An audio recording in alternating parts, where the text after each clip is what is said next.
Winter season আর আমার গ্রামে বিয়ের দাওয়াত থাকবে না সেটা তো হতেই পারে না। তাই তো ঢাকার বিয়ে শেষ হতে না হতেই চলে আসলাম গ্রামে আবারও বিয়ের দাওয়াতে। তো কার বিয়ে ছিল আর সেখানে গিয়ে কিরকম আনন্দ করলাম আর বিয়ের এই কয়টা দিন কার বাসায় ছিলাম সবটা নিয়ে থাকছে আজকের ভিডিও। তো আসসালামু আলাইকুম everyone and welcome to my new vlog. তো আমি প্রোগ্রামের 2 দিন আগেই চলে আসি গ্রামে আর প্রোগ্রামের দিন সকালবেলা চলে আসি আমার ছোট খালামণির বাসায়। কারণ আমি ঢাকা থাকতেই খালামণি ফোন দিয়ে বলেছে এইবার গ্রামে আসলে তাদের বাসায় কয়েকদিন বেড়াতে আর বিয়েতে সবাই একসাথে যেতে। তাই তো সকাল সকাল চলে এসেছি খালামণির বাসায়। তারপর রেডি হয়ে এই তো সবাই বেরিয়ে পড়েছি বিয়ে বাড়ি যাওয়ার জন্য। আর আব্দুল্লাহ তো ওর নানু বাসায় আসলে অনেক বেশি হ্যাপি থাকে। ও আমাকে একদমই চিনে না এইখানে আসলে, তাই তো ও আমার কাছে না বসে একাই বসেছিল ওর খালামণিদের সাথে। আর আমার নানু বাড়ির এই দিকের রাস্তাগুলো দেখতে খুবই সুন্দর, তাই রাস্তার ভিউ দেখতে দেখতে কখন যে চলে এসেছি বিয়ে বাড়িতে সেটা টেরই পাইনি। ওই তো দেখা যাচ্ছে বিয়ের গেট আর এটাই হচ্ছে বিয়ে বাড়ি। আর গ্রামের বিয়েতে মেইন আকর্ষণই হচ্ছে এই বিয়ের গেটগুলো। আর বাসাটা যেহেতু রাস্তা থেকে একটু ভেতরে তাই সোজা হাঁটতে হাঁটতে চলে আসলাম বিয়ে বাড়িতে। তো আজকে আমরা হচ্ছি বরযাত্রী, মানে ছেলে পক্ষের ছিলাম আমরা। আর বিয়েটা হচ্ছে আমার মামির ছোট ভাইয়ের, মানে আমার মামার। তো আমরা যেহেতু বরযাত্রী তাই আমাদের আস্তে আস্তে একটু লেট হয়ে যায়। তাই এসে তো দেখি এখনো তাদের বাসার খাওয়া দাওয়া শেষ হয়নি, তাই আমরা দাঁড়িয়ে ওয়েট করছিলাম। তার জন্য আমার মামি এসে আমাদেরকে নিয়ে আসে ছাদে ব্রাইডকে দেখতে, কারণ এইখানে নাকি ব্রাইডের পিকচার তোলা হচ্ছিল, তাই এখানে চলে এসেছি আমরা। তারপরেই তো দেখতে পেলাম ব্রাইডকে, একদম পিচ্চি একটা ব্রাইড ছিল। তারপর সেখান থেকে চলে আসি নিচে খাওয়া দাওয়া করতে, কারণ অলরেডি অনেক লেট হয়ে গিয়েছে, বাচ্চারা কান্নাকাটি শুরু করে দিয়েছে। তাই তো সাথে সাথে এসে বসে পড়লাম খাবার নিয়ে। আর গ্রামের বিয়ের খাবারগুলোর মধ্যে আমার কাছে সবচেয়ে বেশি ভালো লাগে চিকেন ফ্রাইটা, কিন্তু ওই দিন ওইখানকার সবগুলো খাবার খুব মজা ছিল। আর আমাদের খাওয়া দাওয়া শেষ করে এইদিকে আসতেই তো দেখি জামাইকে খাওয়ানো হচ্ছে।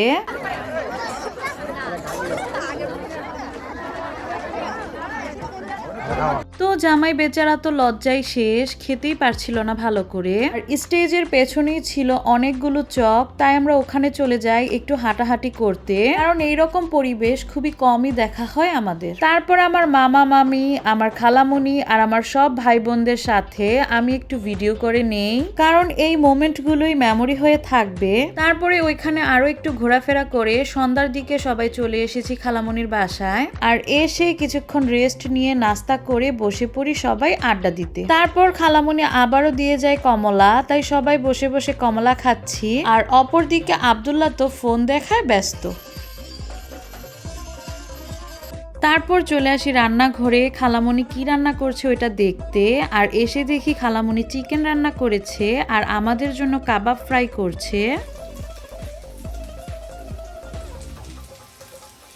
আর এই তো রাতে খাওয়া দাওয়া শেষ করে সকালে ঘুম থেকে উঠেই দেখি খালামণি আমাদের সবার জন্য ডিম সিদ্ধ করে রেখেছে। তো সবারটা খাওয়া শেষ, আমাদের 3 জনেরটাই ছিল, তাই আমারটা আমি খেয়ে নিলাম। তার কিছুক্ষণ পরেই তো আবার বসে পড়েছি নাস্তা নিয়ে। আসলে বেড়াতে আসলে এমনই হয়, একটু পরপরই শুধু খাবার আর খাবার। আর নাস্তা খাওয়া শেষে চা নিয়ে দুইজনে চলে আসি বারান্দায়, কারণ আমার খালামণির বাসাটা যেহেতু রাস্তার একদমই পাশে, তাই আমার এইখানে বসে থাকতে খুবই ভালো লাগে।